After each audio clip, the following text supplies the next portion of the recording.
Hey guys, like I said in my spoiler-free review, I saw the movie on Tuesday night. I'm barely getting to do a full-on review now because of just school always gets in the way of these things. But I want to make sure I had time to post this. So before I even get ready to go to school today, I gotta talk about this movie. This is gonna be a full-on dissection, like my other Godzilla dissections, making this episode 32, technically speaking. And with that said, obviously spoilers up the wazoo. I mean, back-to-back spoilers. You've been warned. So with that said, let's talk about this freaking movie, Shin Godzilla, the Japanese reboot of the entire series, basically, since it is the first Godzilla movie in history, besides, let's put it this way, first Japanese Godzilla movie in history to completely reboot the series, including ignoring the 1954 film, something that not even Return of Godzilla did, or any of the Shinsei or Millennium movies did. So they're starting completely fresh about how modern Japan would react to Godzilla for the first time. And with that said, it's very freaking interesting. Where to begin with this movie? I think I'll begin with the pacing. Pacing because, you know what, loving or hating Godzilla 14, I think to a lot of people came down to the pacing and what they felt were, they felt they were being teased, I think. And you know what? To me, I loved the hell out of 2014, but I do see what they're coming with. There, what they were, trying to say that sometimes the movie held back just a little too much at that key moment. Although for me personally, I think the only time they held back a little too much was that very first time, Godzilla and Muto meet, the famous "Let Them Fight," and then it cuts away right there, like we wanted to see that so badly. But then, of course, we get the giant set piece in San Francisco, which has a lot of great action scenes. But like I said, the Let Them Fight scenes be the only one where I felt like, come on, we want to see them fight already. And but then, you pump so much more, and you get that awesome, of course, of the aerial drop into San Francisco, which is one of the best scenes of the movie. And got those only in as an after image, really, as they're falling. With that said, so how does this movie compare pacing wise? Well, I have to say, I was very freaking surprised at how the movie worked pacing wise. Because this movie starts right off the bat, basically introducing Godzilla, basically. Of course, they kind of get away with it because the very first form of Godzilla, or should I say the second form of Godzilla that appears, is, of course, like nothing we've ever seen him like. I mean, it's, kind of like tadpole like creature in a sense. So when we first see Godzilla, it's not how we usually see him, most definitely, and definitely what he looks like later on in the film, but still, in a sense, they are giving us a whole lot of monster action kind of in right from the start, really. I mean, the problem is right then and there, which, even for kaiju fans, honestly, I've watched a lot of kaiju movies in my day, obviously, and to me, that's still pretty rare that movies start off just like that with something happening. It was very strange, but the build-up worked so damn well because then, Godzilla retreats back into the ocean, and then later on, when he comes back, he is the one we all know and love, although, of course, still looks very radically different in this movie than we have seen him before, also. And then, the pacing, but before I drag on the point of it, is, I mean, the pacing in this movie works really, really well. The only point in this film where it gets kind of a little long, maybe in the midsection, right after Godzilla is one of the best action scenes in Godzilla film history. One of my favorite action scenes in all film 16, honestly. And after that, take a long time to build up to the next action scene. But to me, that was perfect because they're lining up so many plot points about why this final battle is going to be so very freaking important. Which I think that's what I'll delve into next, the nature of the story. And boy, oh boy, I mean, I loved 2014. I really did, but this movie I just give just a little bit higher because they touched on a whole lot of how it would feel to be in this situation. And that's not to blame 2014 because, that was through the eyes of mostly the citizens and, the military. But since this Godzilla was, main characters are, high up fairly, politicians basically, it was very interesting to see their take on all of it. And of course, you get a more global view of what the hell is going on because they're politicians, they're aware of these things as where someone like a soldier would not be. They're just aware of what happens on the ground. But the fact that politicians are made the main characters is not something new for Godzilla films, technically speaking, but the level at which they dip into it is pretty interesting. And the movie is interesting because it starts off really as almost like a political satire, almost, with a lot of comedic scenes, not flat out comedy, but a lot of comedic scenes kind of involving basically the failure of bureaucracy in Japan and of not necessarily of democracy as a whole, but just about the sheer level of slowness in the government's response to this emergency that causes a whole more damage and destruction that possibly could have really been avoided maybe if they'd acted a lot faster. But since democracy is about a link of people that have to approve of decisions, I mean, it was just interesting that they pointed out that flaw. It was very interesting that I don't know, it was really it's not what I was expecting, but it was just interesting to see it that way because it's never been done that way before. Because movies on rare occasions, usually only when they're introducing it for the first time. Like I said, I mean, usually it's pretty clear what needs to be done. Get the JSDF out there and start tearing shit up for an inevitable defeat, of course. So, like I was saying, but yeah, this movie starts off pointing out a lot of the shortcomings of the government. And as we all know, this movie is basically based on every Godzilla movie usually ties itself to a certain event in history, and this one is no different. This one is tying itself to the Fukushima, I believe it was called, nuclear disaster that happened after the earthquake. The infamous 3/11 nightmare that happened for Japan, where an earthquake rocked them, and then shortly afterwards, there was a bunch of damage that came from nuclear reactors being damaged, showing that the dangers of nuclear power and radiation in general are still very real to this day. People may say discount it by saying we don't use nuclear weapons. We certainly have them, but the dangers of nuclear power are still very relevant. In the modern era, and this film definitely showed that. And Japan is a country that is very familiar with that. And so as the film progresses, though, it gets more and more serious. Uh, the almost comical shortcomings of the government become on a much. Then we see Japan's status on an international level, and so you can definitely tell this is a film, made for the Japanese by the Japanese. Not to say Americans definitely can enjoy it, because you definitely can, but the politics of it is very interesting.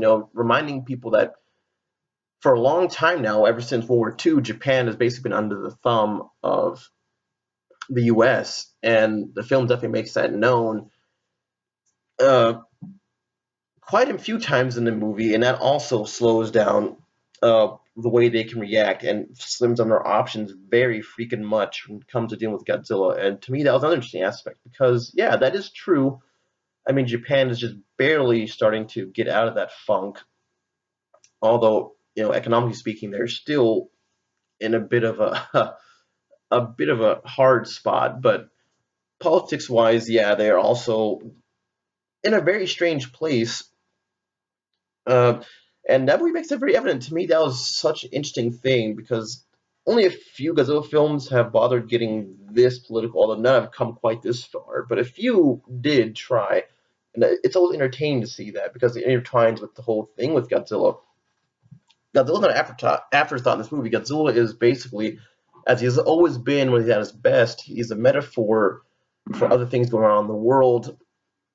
And just like Ishiro Honda said about the original 54 film, Godzilla is basically a nuclear bomb going up in slow motion, and that's what this Godzilla is. He's an international disaster, possibly, and the spotlight basically goes on Japan to solve this problem before the other nations of the world intervene and do it for them, even at the cost of major life to get rid of this one problem. And it's very interesting. To me, another thing I noticed about this movie and about politics in general, really, in this modern era, which the film pointed out so very well, is just the fragility of our existence these days. I mean, a nation can be doing fairly well at the time, but then one disaster can throw it into complete chaos, which the film points out in a number of ways. People are being displaced from their homes. You know, cities are being destroyed. Of course, people are dying, but it's also displacement of homes. The economy suffers because people lose faith in a country's ability, to be self-sufficient. And then, of course, even bigger threats come up as threat level escalates. And to me, that's an important thing to remember in this world because that's basically what it boils down to: is a war between mankind and this creature created by mankind, Godzilla, and it becomes a war. And to me, that was a beautiful point that was shown because in real life, we all know it's exactly what war usually does when it happens. Whether the cause is just or not, destruction usually happens at a massive level. Uh, the last really, really big full-scale war was World War II, and that led to the suffering of dozens of nations all around the world, including Japan, of course, lots of Europe.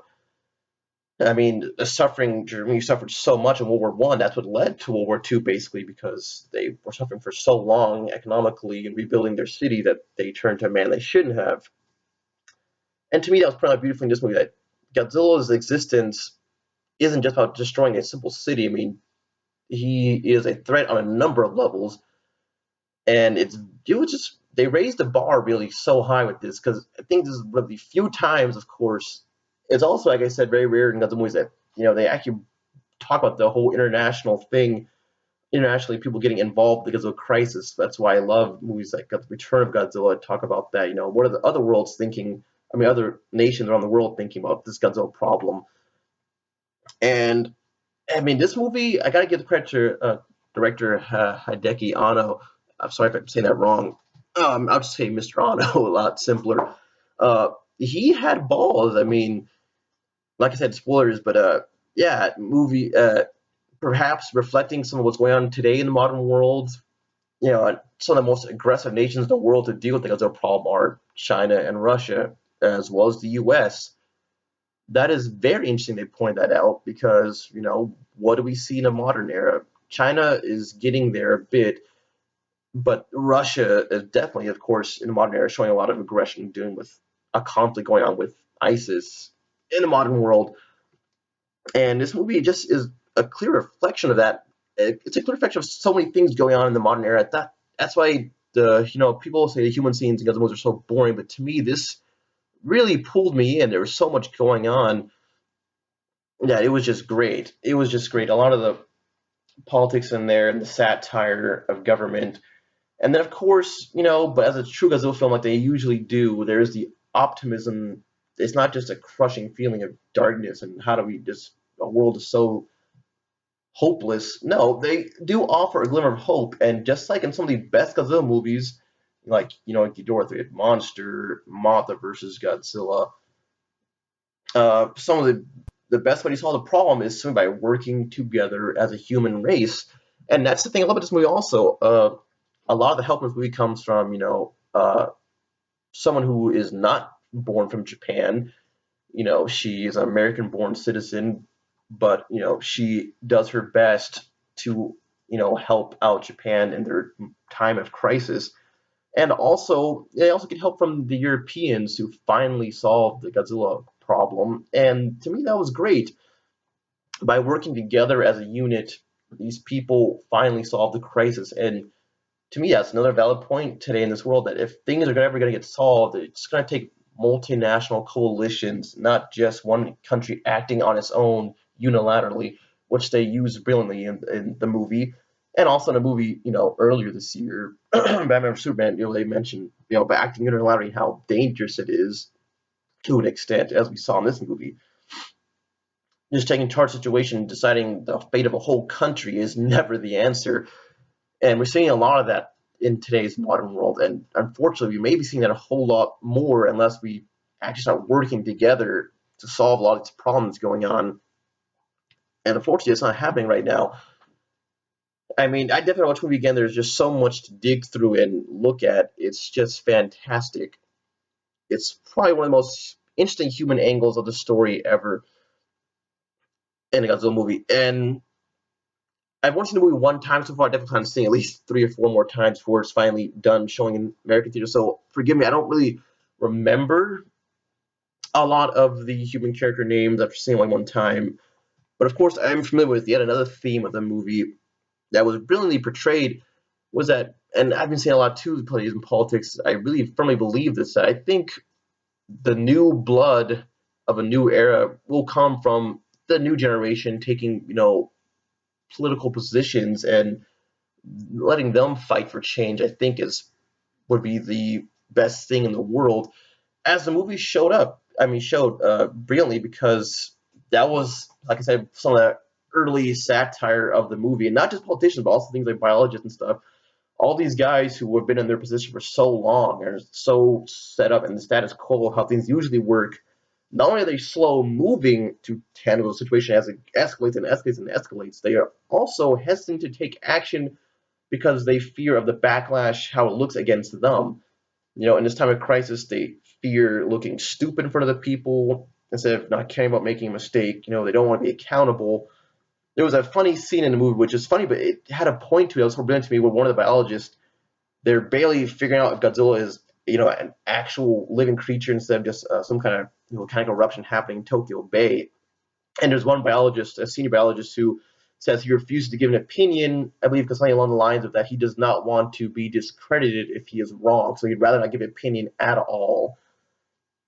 And to me, that was just interesting. I mean, it was definitely played for laughs, but it also shows that yeah, people, especially people in high up places, usually do not take accountability for something, and they'd rather not have a position at all. And you see it all the time in politics and stuff. People rather not say anything on a subject if it's going to be, you know, if it will instantly toss you into a negative light, possibly, even possibly, they'd rather say it's nothing at all and play it safe.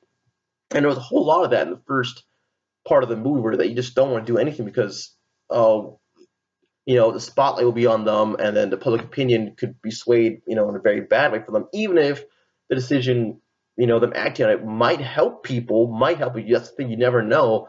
But that is the danger of being in high position. You have to make decisions that could risk the lives of people or save them. Not everybody will always approve your decisions, but you have to make those decisions, and that was the brilliant part of the movie. That a lot of times these people in high places fail to make those decisions, and that can make the situation a hell of a lot worse than simply acting. And that was the point of the movie to me, really pointing out that in order to really make change in the future, just there's going to be displacement of the old and new, and I think that's something that's going on in this world most definitely. Like I said, if you follow politics a little bit, I mean, that could be one problem. There's a lot of younger politicians that are always going to conflict with the old, and yeah, that was definitely a focal point of the movie. To make change in rapid strides, you need to put new people in there. That's how we change how things work. We can't always keep status quo. Keep status quo, then we're doomed to fail, basically. Being set in the old ways, being afraid of change is basically extinction. And Godzilla is basically a catalyst for that whole thing happening in the movie. Which is another thing that people will probably won't notice about this movie. I mean, the catalyst for change in any country is always going to be usually a disaster. If nothing, there's no disaster, no reason to change, things usually do not. So I know I've been going over a lot about the politics of the movie, uh, and to me, because they were so fascinating in the movie, but I assure you, it's not all politics. But it definitely plays a pretty big part in the movie, and to me, the points that were being made were very interesting. And the human characters are very clear. The acting was fantastic to me. It had touches of comedy to it, which is always welcome to see in a Godzilla movie. And this comedy was played pretty well throughout. The human characters felt very real and very relatable, and the fact that they are all decaying their lives to this fight that could be the end of their whole country is made pretty clear. So the stakes are set high. It works very well dramatically for all the characters, and they're all interesting in their own ways. Even the ones who are meant to be cast kind of a negative light, like the first prime minister, who is very slow to act on what's going on around him. He hesitates too much. He plays it safe too much, and then he finally meets his end. Even as a character, I didn't hate him. He was trying to do things his way, but it just didn't work out for him and the country as a whole. It was devastating. So there was, like I was saying, there's no real characters I hate in the movie at all. I mean, they all did what they did for certain reasons. but those reasons affect the country on a grand scale if they're not the right decision. And to me, that was pretty damn interesting. Okay, with that out of the way, let's talk about, of course, Godzilla himself in this movie. Now we've went over the human characters a bit. And so that way I can elaborate more on the story also, because I know I haven't really delved into the story that much specifically, other than the politicians, how the humans react to what's going on. So the movie basically starts out with, as these movies usually do, especially the classic ones, he starts out with some kind of natural disaster that is either caused by or linked to a monster. In this case, Godzilla has appeared in Tokyo Bay in his, I guess you could say, his second form or tadpole-like form, causing what initially is believed to be a volcanic reaction. Unfortunately, the creature eventually is proved to be a living organism and emerges on the shore of Tokyo, and it was very interesting to see. I definitely tried to stay away from the internet, but I did eventually see what Godzilla would look like in the first two forms, and to me it was very strange, of course, but also very interesting because we never seen really Godzilla evolve on screen. There's only been a few Godzilla movies that have tackled anything quite like that, and definitely nothing of this scale. I mean, the only times I think Godzilla actually changed on screen would be Godzilla vs. King Ghidorah. We saw Godzilla soars to Godzilla himself. And then, that probably is actually the only time, because other than that, I can think of Godzilla is usually fairly consistent throughout the movie. Burning Godzilla was a brand new form of Godzilla. We didn't see the transformation. He simply was that way from the beginning of the movie. When we first see him, it's a shock for that reason. But here we see this strange tadpole form that has legs, but it's some kind of weird cross, reptilian creature, a fish with the gills. Definitely inspired by 2014, so I'll give 2014 its credit. But a creature that's clearly deformed and may not fully functioning as a creature, since it has legs, but also the weird, I think fin-like arms, and then the creature is basically, slithering across Tokyo like a serpent. And let me just say right now, the effects were freaking incredible. I mean, these are the best effects I've seen in a Godzilla movie ever. As far as Japanese movies go. I mean, this CGI would hold up by American standards. And the good thing is, it still looks very real. Like, even the buildings and cars getting thrashed around these monsters, even this very first opening scene with the little larval Godzilla, if I could call it that, it looked great. The scene of all the boats being pushed back as it's going down the river, that was just amazing. And the amazing thing is, the pacing that we made that scene so interesting, because it's not just a human scene and then monster scene. They're just basically intercut together, making the government is literally trying to figure out what the fuck is going on, and intercut those scenes. You see this creature just going through Tokyo, this little river that comes from Tokyo Bay, I guess, and the boats are just like piling over onto the streets. People don't know what the hell is going on. And eventually, of course, the creature comes on the land, and then things get even worse. Buildings are being toppled by this massive organism that's just slithering around. No one knows what it wants or what is going on. And the whole time you see the chaos being caused in the government, they don't know what to do. Like I said, this is the first time they've ever seen a giant organism in this movie. And that makes it interesting. That's another thing that made the movie interesting. In fact, Godzilla's never been seen before, created a very interesting reaction in the government. I mean, they don't know what to do.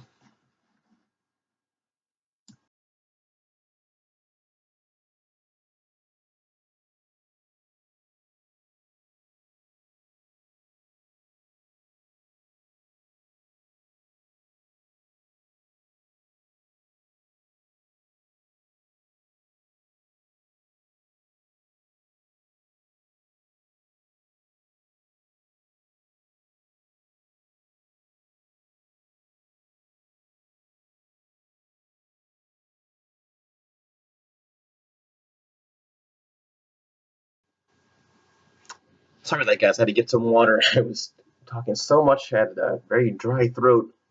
I just want to talk about this movie. But like I was saying, yeah, if you've seen the movie, the fact that those giving different forms to me was very interesting. It was something very new to do with the character, but also, if you think about it, it's definitely a callback to the classic films. And I'm talking about classic monsters like Destroyer and Hedorah, who also had different forms, and in fact, they had similar life cycle. They all started off as a little creature, usually a microorganism that then, by aggregation coming together, forms a tadpole form that then comes on the land, it turns another form, And then finally, we have the final reveal of usually the third or fourth form that is a humongous, unstoppable creature. And excuse me, and that's pretty much exactly what Godzilla goes to in this movie, which definitely interesting callback. Definitely interesting callback. As I've been shown, as I looked online after seeing the movie, there was in fact a very first form of Godzilla, which was a very weird looking creature. It looked, I don't know how to describe it, but I'll definitely post a picture in the section so you can see it if I can find one. It's this weird, like, I don't even know how to describe it. It's like a weird, if I had to describe it, I guess it looks kind of like a sea cucumber, honestly. And then that microorganism came into contact with nuclear waste dumped by the U.S. and then, of course, transformed into the various forms we see in the movie. Another thing, like I said in the movie too, great scene seeing the larval form turned into the bipedal form. Very interesting, and the choice of music was fantastic. Of course, they played the original theme when Godzilla comes ashore in the 1954 movie, the dun dun dun dun dun, and then it turns to this freaky bipedal form with the big eye, and he's running around. Very interesting scene, and I think I should talk about before I even move on. This movie was a great mixture of the old and new, because man, there's one thing I love this 2014 film I loved to death, but I think everyone was a little upset that not a single Ifukube track was in it, because that would have been just fantastic. Excuse me, my God, how embarrassing. Excuse me, but like I was saying, yeah, the fact that they include so many Ifukube themes in this was fan freaking tastic. My God, because man, that was just great. Uh, well, let me just cut to one of the best scenes of the movie. I mean, because after the little form, and then that interesting scene when how politics work, and they don't want to fire. And that's one thing about this movie. People do die on screen, definitely, keeping you reminded of the stakes, what's going on, which is always great in a Godzilla movie. And they even go as far. This may be the first time in Godzilla I've seen the fact that they won't fire an air because civilians will actually, be killed. And in movies, it's always a hot topic nowadays. I mean, probably more than ever in movies about, civilian casualties, collateral damage during fights against monsters between heroes and villains. We've seen it in Man of Steel. Even the Marvel movies now are addressing it. And Godzilla is no different. I mean, there's an interesting scene where they have a standoff base between attack helicopters and the bipedal form of the little Godzilla. And they actually choose not to fire because there's one old couple moving through the area. And to me, that was interesting, and it definitely made it feel realistic because that's what the world is now. Also, material warfare. Well, at least the standard of warfare, of course, as we know, there are rules of engagement, and you can't always just fire away willy nilly and just do whatever the fuck you want.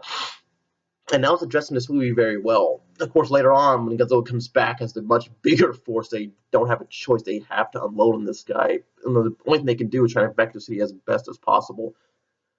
Which leads to one of my favorite Godzilla entrances ever. I was like, wow, because they picked the perfect theme for him. The famous dun dun dun dun dun dun, the famous one from King Kong vs. Godzilla that was so popular. Of course, it got used in Godzilla Final Wars for Godzilla's entrance, and how hilarious and iconic to see that theme again in this movie, and they play it so well.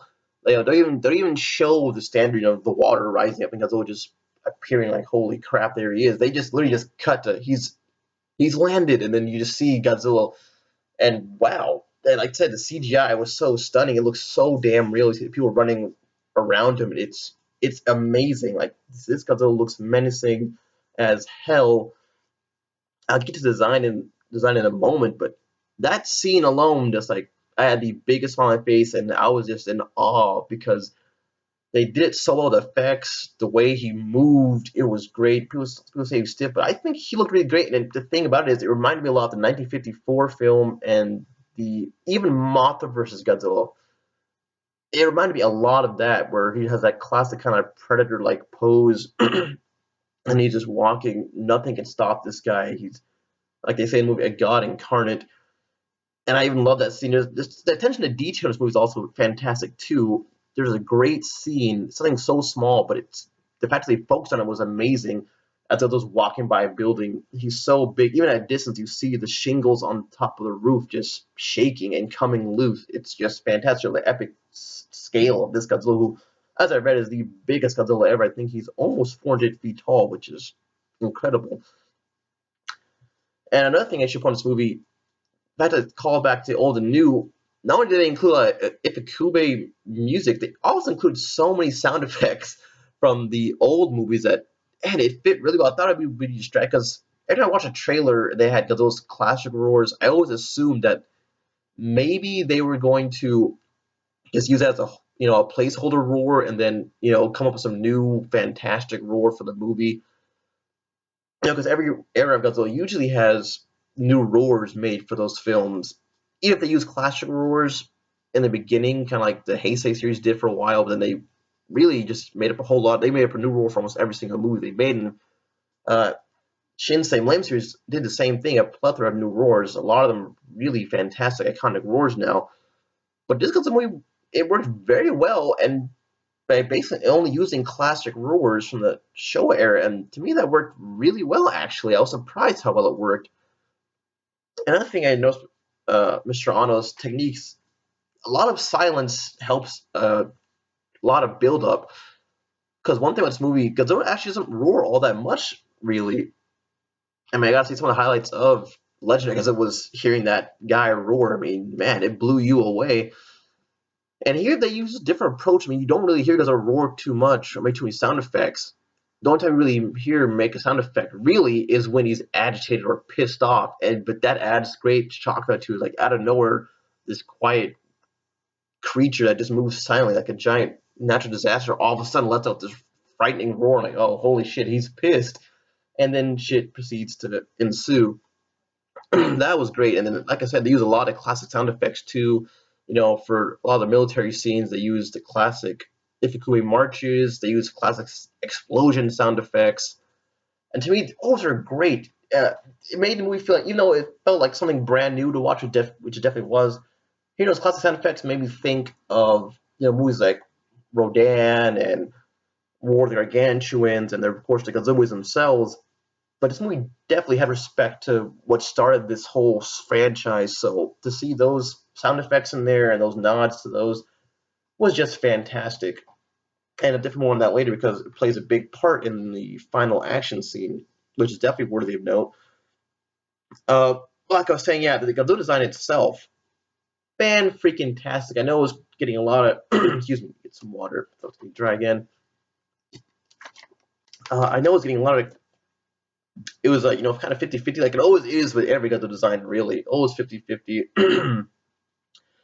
I love the Godzilla design from the very get-go. The kind of decayed look. I mean, he looks like a mutation from hell, really. And the amount of detail put into the body is just fantastic. I love this Godzilla. I think he looks good from almost every angle, because almost every Godzilla suit has an angle. Every Godzilla design really has an angle where I usually don't like that angle, but this one, to me, looks good from basically almost any angle. But of course, my favorite look is from the front. Man, that was menacing. I mean, seeing him march toward the camera with that just quite frankly scary look on his face was amazing. It made me think of like I said, it made me think of the 1964 Godzilla look, kind of with the hooded eyes. I mean, that was great. They were definitely paying attention to the way the face looked from the front, because that was fantastic. I thought I wouldn't be a fan of the kind of beady eyes, because 1964 Godzilla, I never did like those eyes, although they're more realistic, of course. But I always preferred more detailed eyes that you would see like in the Heisei movies and such. But this worked really well. I loved those eyes. They were fantastic. And they just made him really creepy, which is what they're going for. Just like probably the scariest look for Godzilla's ever been made. I mean, there's been nothing like it, and that's always a pleasure. I love the long tail. The arms to me are fine. I mean, if you want to be realistic, sure, there are dinosaurs out there with small arms. So to me, the arms are no big deal. It's fine and dandy. If he wants bigger arms in the future, he can go ahead and evolve some more. So to me, yeah, this Godzilla design to me was pretty much flawless, and the feet, I loved them. They were interesting, of course. attention to detail in the suit is what makes it one of the best. I mean, you can see the teeth are growing out of place. If you look closely at his feet, you can even see like extra toe claws coming out from the upper parts of his foot, which is interesting. I mean, excuse me, this is literally an abomination of our nuclear waste. And as the movie goes to show the way he moves and the music, this guy is in agony. And which is interesting with this Godzilla movie, unlike most, they don't say what he wants. Most of them eventually point it out, and it's pretty clear, at least somewhat. I mean, 1954 film, he was, in a sense, doing the exact same things he usually does in later films, acting out of anger and probably pain. And we just laying into Tokyo. I mean, he was disturbed by the nuclear test, and he was irradiated from what he once was. Now he's angry. And that same theme kind of goes over into a lot of the later Godzilla movies, although a lot of the ones, including the Heisei movies and the Shinsei series, use the theory that Godzilla usually comes back because he wants something. Some he was more animalistic, and the only reason he comes up short is to feed on nuclear, energy, or something in his territory. Which they do reference this movie that maybe he probably feeds on nuclear radiation, and some movies, of course, do it quite differently, like the Kiru films and GMK, where Godzilla comes ashore really for other motives, such as Kiru, sensing another one of his own kind, or being possessed by the spirits of the dead. All very interesting, but this Godzilla movie, they actually left it really vague as to why he's here, but the hints are pretty much laid out in the song that is now pretty much synonymous with this movie, the song that we heard in the second trailer. And my God, I've listened to it every single day ever since. The song is simply known as "Who Will Know," also known as "Tragedy," and it is the song that is played when Godzilla first unleashes his atomic breath. Oh my God, that was one of the best scenes I've ever seen in the cinematic history, honestly, and definitely of any Godzilla movie. I mean, that's why I gotta give the leg up to the Heisei. I mean, Shin Godzilla as far as atomic breath. I mean, the atomic breath scene in 2014 Godzilla was very cool. In fact, they used breath that was more like the original 1954 Godzilla, made it very interesting also. But this Godzilla, they really made it so it'd be different from what we've seen before, and they went balls out with, like, Jesus Christ, that was amazing. I mean, that was definitely one of my favorite scenes in all cinematic history, honestly. I mean, everything was perfect. The way it looked, the angles, the fact it was night, and all illumination you see is Godzilla himself, the music. I mean, holy hell, that was just one of the best things I've ever seen in my entire life, honestly. And break it down for you was very interesting. I mean, they had a lot of great scenes where, once Godzilla does come back, he's just marching relentlessly through Tokyo. No one knows what he wants. There's no clear indication where he's going. And finally, military, they start learning their lesson. This guy cannot be stopped by traditional weaponry, artillery, tanks, bullets, even, small missiles don't do jack shit to this guy. And like most movies where he gets pissed and just wipes them out, it's pretty realistic. Kind of like 2014, where he doesn't even feel the need to even react, because why would he? They're basically insects to him. Why would he care? But then at night, it's pretty interesting too that the people that send in the biggest guns, of course, as a kind of little lashback at good old America, people sending in the biggest guns are going to be the U.S. who are sending in stealth bombers with humongous bombs that are going to basically level a lot of Tokyo, which is kind of ironic with the scene, the way it plays out, because everyone's panicking because when the U.S. finally does get to the stealth bombers, they're going to drop bombs that are so big and so many of them, it's going to level a pretty big portion of Tokyo, which they finally submit to because we need to get rid of this bastard. And the ironic thing about it is Godzilla at first prevents that by taking out those weapons, but then he causes probably even more destruction once he gets going. And interesting to know about that whole scene is that the military actually does hurt Godzilla right there, at least for a moment. You actually see a ton of blood. They hit Godzilla right in his back, which I guess is a weak point, which makes sense because his body is basically ravaged in a constant process of evolving and healing itself. So when they play him in the sweet spot, I guess you could say, in the spines, it does hurt him. which is when we finally hear the roar, and then this guy gets mad, and I gotta see that movie again because that was just one of the best scenes, like I said, I've ever seen in cinematic history. It's like it's never been done really in Godzilla movie. Like there's basically almost no sound at all.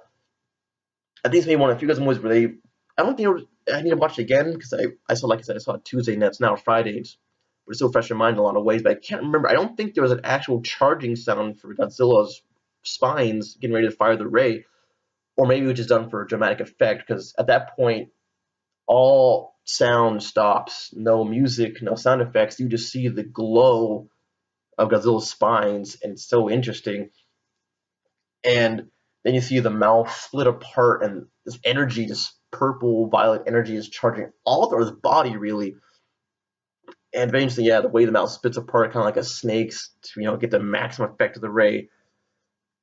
And you gotta pay attention to the details. It was really interesting the way they did it too, because I was trying to end the trailers. At least I stopped watching trailers after a while. I said I didn't want to spoil them for myself. But the first thing that comes out of Godzilla's mouth is a lot more like traditional fire in a sense. Of course, we all know it's probably a lot more powerful because the way they did it was interesting. He starts firing his breath before he even fires. You kind of see all around him like just this tremendous wind. And at first, it was slightly, almost, I would say, even for a fraction of a second, it was comedic because the way he was aiming his head down. I don't know if it was a callback or not. Really, probably wasn't, but that's what I got from it. Is after watching Godzilla so many times, it almost looked like he was like getting ready to fly, like he was like Godzilla his head around, by propelling himself with the breath. But what happened, of course, was a lot more darker and a lot more freaking sinister because once he focuses his energy, the first thing that comes out is like a breath of like traditional looking fire. But this stuff just flies out like a freaking typhoon of fire, basically. It obliterates everything in front of him. And then before the fire, the energy is focused into an actual energy beam, which Godzilla aims up to start wiping everything out around him. And it's kind of what I always wanted to see with Godzilla breath. I mean, this is probably the most devastating MG blast I've ever seen. This thing went from his mouth, started wiping out everything in front of him, including the sky, of course. And it was one of those thinner rays, kind of like you see in GMK and some of the classic movies. But this thing had range, all right. This thing was taking out buildings probably miles away from it and just destroying everything. And then, of course, the awesome back rays to defend himself from attacks from above.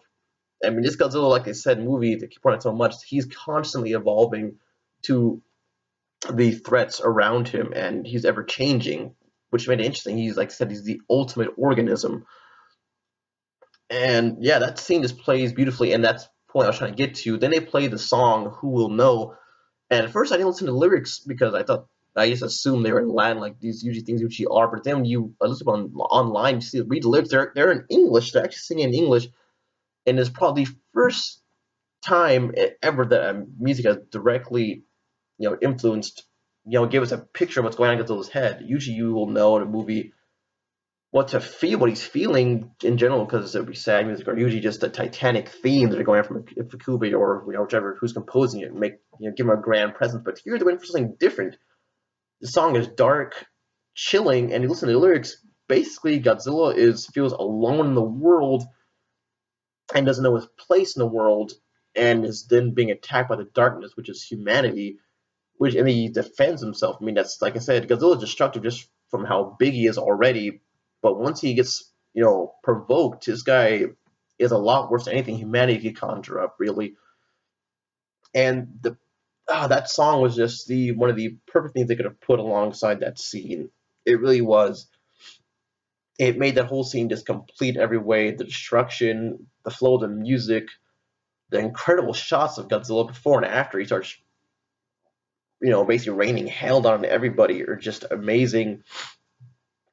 Everyone's left powerless by what's going on, and the costs are pretty high. But like I said, I've been going to see it long enough. That is, one of my favorite scenes of cinema I've ever seen. Definitely 2016, one of the best action scenes I've ever seen. Just brilliantly well done. And then, of course, we move to the, I guess you could say the intermission of the movie right before the big third act action scene. This is where things become, they're fully in perspective of what we're dealing with now. And this, of course, also reminded me a lot of the classic movies because that's usually how they work. You look at movies like 1954 Godzilla, and of course I think movies like Rodan. There's always the big set piece where the monster lays waste to everything in front of him. Like between Godzilla or Rodan, and then there's usually a scene, intermission really, where the humans see what destruction brought. They have got to act now, and then they usually formulate a plan to deal with the creature. And then they usually, as they did in Rodan, I keep thinking of Rodan and Godzilla with this. It's my favorite kaiju films ever. They always, then they bring the fight to the monster in this final act, which is usually exciting as hell. Uh, and that's why it happens in the movie. This movie, it's interesting because they raise the stakes a lot higher in this one. Not only did they need to come up with a plan to deal with Godzilla, they did come up with a proper plan, because the Japanese plan is to freeze his blood with basically a blood coagulant, but it's proving to be a long, difficult process, which is when Europe comes in to help them along. In the meantime, they have basically a nuclear disaster, not only from Godzilla himself, who's leaking radiation everywhere, but also the U.S. has given them a deadline that they cannot solve the problem before Godzilla wakes. They will have to drop a thermonuclear bomb on him, which would be incredibly devastating. We're talking a bomb that would, like they said in 2014, makes the bombs that were dropped on Hiroshima and Nagasaki look like a firecracker. This thing will be devastating. And the funny about the movie is, we all know it's pretty clear that we're not entirely sure if that would even kill Godzilla. I don't think it would. You might even destroy this one's body, but what I've seen is pretty clear he'd come back. But in any case, the stakes are made pretty clear in that intermissions of the movie. All the things are laid out on the table, what's going on with them, politically wise. They're helpless to stop this decision, so they got to act on their own.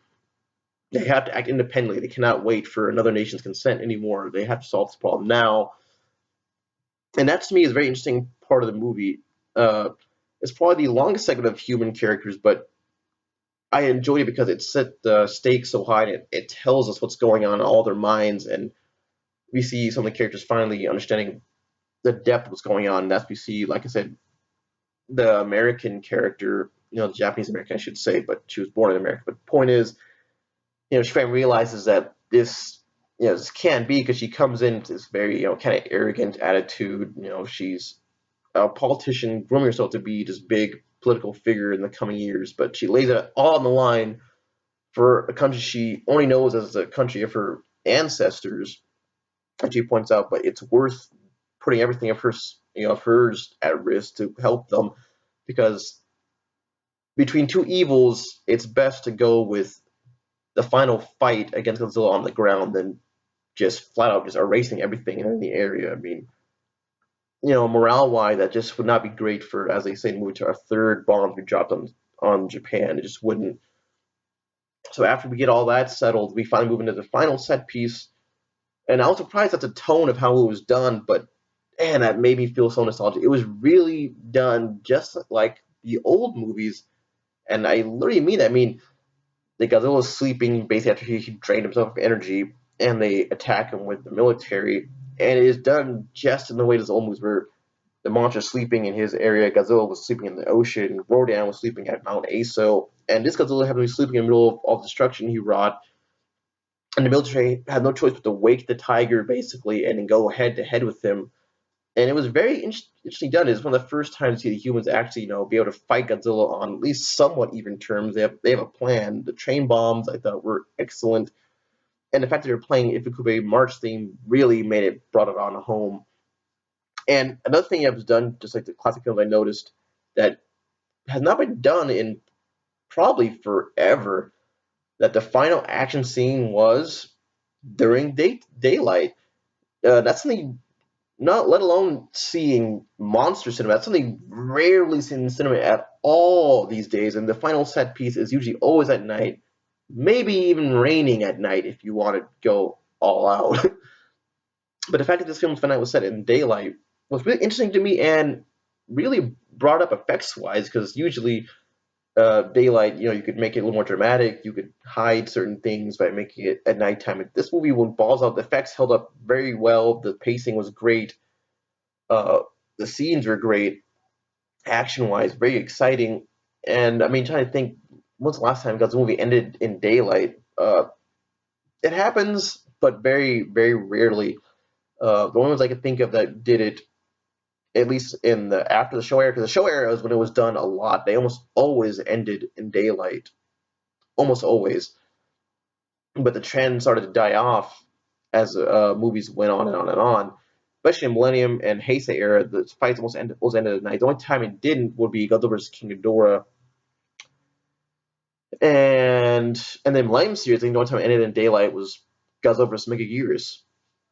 The fighting in the middle of the day. Those are the only ones. The rest of them fights at nighttime. In fact, that this movie went back to that style was fantastic for me. The classic sound effects, the classic music, the destruction. It was just a fantastic set piece. Uh, the only thing I would say about it that I wanted to critique of it, I guess I would say, was that with 1954 and then 1956 with Rodan, I should point out, they usually added a very tragic atmosphere to once the monster is done for, they usually added a tragic little music piece to the monster death to let you know like, this had to be done, yes, but it came not without cost, and also the monster itself is always a victim in this. And this movie was definitely more implied because, I mean, it was always seen as the movie that Godzilla was, for the most part, benevolent. I mean, he's just a giant animal who doesn't know what he's doing. The destruction he causes is only inadvertent. It's not deliberate like GMK, where this guy is like, fuck humanity, I want to kill everyone. So the fact that he had to, basically put in a fate worse than death in a sense, is still tragic, but I just wish they put a really big moving piece in there to, just bring it on home. But as the way it was done, though, it was still really great. That just me nitpicking. I would have loved to hear a really big, tragic set piece of music for that scene. But as it played out, it was still very well done and very interesting too. Freezing Godzilla, that has not been done since Godzilla vs. Destroyer, and definitely not this scale. And then so at that point the movie ends, but of course there's a lot of interesting things about the ending of the movie. Since throughout the entire movie they're saying that Godzilla is an organism who, like Destroyer, could even evolve beyond what he is right now and could even spread kind of like a plague almost, which is interesting. Which leads to that final shot after all the optimism, which is probably the talk of the town. We all know that Godzilla's tail basically had a second head growing out of it by the end of the movie. But that final image is just the most odd, sensational, scary thing I've ever seen in a Godzilla movie. Almost any kaiju film. If you haven't seen it, you've got to see the movie because at the very end, you see this very odd image of Godzilla's tail, the tip of it. It's been frozen, like petrified, but the end of his tail was not a simple rounded nub. This thing is like a whole nother creature, and you see these weird, almost humanoid looking Godzilla skeletal things crawling all around his tail as if this thing was trying to live on as the rest of his body was getting frozen, but it didn't make it in time.